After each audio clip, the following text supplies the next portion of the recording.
다른 소식은 강선우 의원 이제 조사 받았죠. 이제 진술 내용이 이제 여러 가지 내용이 나오고 있는데 이 부분을 좀 여쭤보겠습니다. 이제 쇼핑백에 돈을 이제 넣어가지고 보좌관이 집에 갖다 놨다고 강선우 의원은 주장을 하는데 강 의원은 이게 그 쇼핑백 안에 돈이 있었는지를 몰랐다라고 주장을 합니다. 이게 참 상식적으로 그러니까 쇼핑백이 집 안에 들어왔어요. 그런데 그 안에 돈이 있는지를 몰랐고 한참 뒤에 알았다.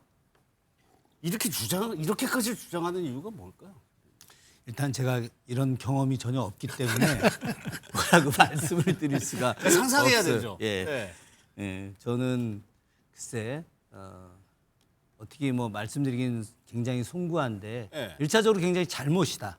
먼저 강선우 의원과 김경시 의원 간의 그런 그 공천과 관련된 금품 거래 예. 이런 것이 지금 이제 거의 사실로 확인되고 있는 거 아니겠습니까? 이런 것 자체가 굉장히 있을 수 없는 일이고 민주당의 정치인의 한 사람으로서 우리 국민들에게 굉장히 송구하다는 말씀 사과 다시 한번 드리고요. 저는 이 부분과 관련해서 저희도 내부에서 보좌관들하고 이야기를 많이 합니다. 네. 보좌관들하고 이야기할 때 과연 이것이 납득하기가 좀 쉽냐, 과연 이것이 이렇게 될 수 있느냐, 뭐 이런 이야기들 하는데 다들 좀 고개를 갸우뚱하는 정도로 이야기하고 있기 때문에 저는 이 정도 선에서 알겠습니다. 말씀을 좀 드리는 걸로 하겠습니다. 예. 그거를 3개월 뒤에 알았다. 저는 네. 이 얘기 듣고 어떤 게 생각나냐면 예전에 한덕수 총리하고 최상목 부총리가 개업 문건 들고 와서 전혀 못 보고 와보니까 있었다. 예. 이런 해명처럼 들리더라고요. 아니 1억 원 든 쇼핑백이 뭐 꼬다는 보리자루입니까? 네. 집안에 뭐 어디 천덕꾸러기처럼 방치되는 그런 뭐 어디 뭐 곡식자루인가요? 저 해명은 말이 안 되는 거죠. 그러니까 네. 사실 지금 어찌 보면 김경시 의원은 지금 돈을 주는 걸 구체적으로 얘기하고 있고 강선우 의원과 남보좌관이 지금 보좌관이 서로 배치되는 얘기를 하고 있을 뿐이에요. 근데 어쨌든 이게 그 본인은 모르고 보관하다 돌려줬기 때문에 나는 귀책 사유가 없다는 식으로 이제 얘기를 하는 것 같은데 예. 제가 보기에 그건 뭐 수사기관에서 입증하면 될 문제고요. 이건 뭐 그러니까 지금 해명의 방법이 드러난 팩트는 있어요. 거기에서 내가 지금 그렇죠. 피해가기 위해서 해명을 만들고 있는 거죠. 책임만 빠져나가려고 이제 남부보좌관한테 얘기를 하는 거죠. 근데 네. 그 해당 보좌관이 어쨌든 그 지난해 여가부 장관 지명됐을 때 이른바 변기 수리했다는 그 지역 사무국장 보좌관이 그 남부보좌관이라는 거 아닙니까?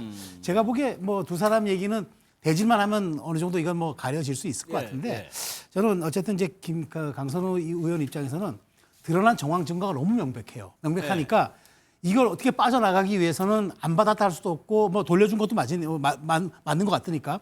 근데 어쨌든 본인이 집안에 보관하고 있었다는 거는 이게 본인이 몰랐다는 걸로 빠져나가는데 1억이라는 돈이 집에서 3개월 동안 방치됐다는 게 그 대한민국 국민이 들으면 이거 누가 어떻게 생각할까요? 5만 원짜리라고 하면 수부다발이 이게 쇼핑백에 밀봉돼 있었다? 근데 그게 집안에 3개월 동안 방치돼서 굴러다녔다? 저는 저도 여기까지만 하겠습니다. 이 의원님께 이거 여쭤볼게요. 그래 돈을 1억 원을 돌려줬어요. 그런데 이 김경시 의원이 주변 사람들을 해요. 이른바 쪼개기 후원금이라고 하던데 1인 최대가 500만 원이죠. 해가지고 그거를 후원을 했다. 이거는 어떻게 해석해야 되는 겁니까? 그것도 뭔가 하여튼 정치적인 어떤 목적이라고 그럴까? 예. 그게 있었다고 봐야죠. 근데 조금 전에 이제 선물을 받고 3개월 동안 방치했다 그러는데 그때 하이아트에서 처음 만났었을 때 받으면서 그랬다는 거 아니에요. 뭐 이런 걸 다. 예, 그렇게 진술했죠. 그런 내용을 알고 있었던 거고 일반적으로 선물을 받으면 이게 도대체 무슨 선물을 했나? 이게 뭐 롤케이크인가? 아니면 무슨 뭐 화장품인가? 집에 가자마자 이렇게 뜯어보잖아요. 그게 사람의 심리인데 이해가 안 된다는 것이고. 예. 근데 그 이후에 저는 좀 이해가 좀 안 되는 것이 뭐냐면 예. 왜 1억 원을 갑자기 돌려줬을까? 예. 그건 돌려준 게 맞나? 더 나가서? 이런 생각이 자꾸 들어요. 근데 녹취록 그 김병기 그 의원하고의 녹취록을 보면 당장 돌려주라고 했던 거 아닙니까? 그렇죠. 그럼 한동안 갖고 있다가 나중에 돌려준 그 가을에 돌려준 것은 왜 돌려줬나? 그러니까 뭔가 그 당시에도 뭔가 자칫하면 이게 문제가 될 수 있다고 하는 것이 있었을 거라고 저는 생각해요. 예. 그러니까 아마 강선우 의원은 부랴부랴 돌려줬고, 근데 김경시 의원은 당시에 그 강서구청장의 보궐선거가 이제 예정돼 있었단 말이에요. 그러니까 이분이 꿈이 크기 때문에 강서구청장을 노리고 있었고, 그러니까 뭔가 관계가 이거 깨지면 안 되니까 이렇게라도 쪼개기 후원해서 했던 것 같은 그런 생각이 들거든요.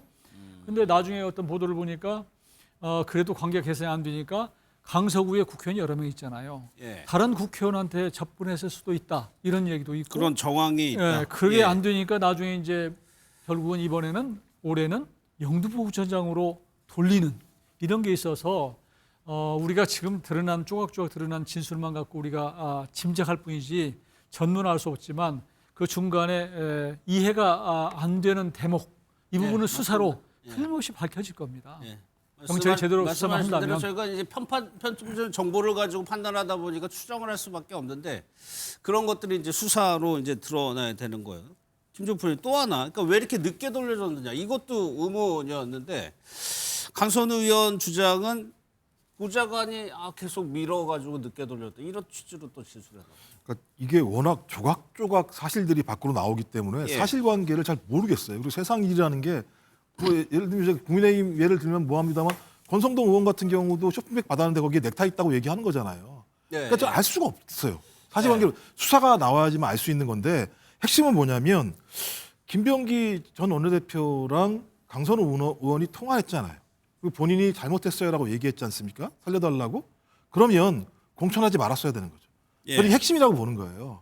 그 이후에 벌어진 위법적인 사항은 수사 과정에서 밝혀지고 처벌을 받으면 되는 겁니다만 본인 스스로가 인지했고 그 인지했음에도 불구하고 공천이 됐다라고 하는 사실은 누가 뭐라고 하더라도 가장 잘못된 문제 중에 하나였다. 그러니까 교정할 수 있는 것들을 교정하기 못한 측면이 있는 거고요. 그러다 예. 보니까 이 문제를 자기가 해소하기 위해서 지금 남 탓을 하는 형태들이 많이 벌어지는 거잖아요. 예를 들면 보좌관이 문제다. 뭐 김경은 또 예를 들면 강선우 의원은 또 보좌관 이렇게 맴도는 부분이어서 저는 예. 여기까지 저희가 사실관계를 확인할 수 없기 때문에 무엇이라고 얘기할 수는 없습니다만 위법은 수사로 밝혀질 거라는 생각이 들긴 합니다만 그걸 알고도 공천이 됐다고 얘기한다면 민주당의 공천 과정에 대한 국민적 신뢰가 떨어질 수밖에 없는 측면이 있기 때문에 저는 그 부분에 대해서 민주당이 앞으로 선거 과정에 공천 과정에서 진짜 투명한 방식을 통해서 이런 일이 발생하지 않을 수 있도록 했으면 좋겠다라는 정도의 말씀을 좀 드리고 싶습니다. 알겠습니다.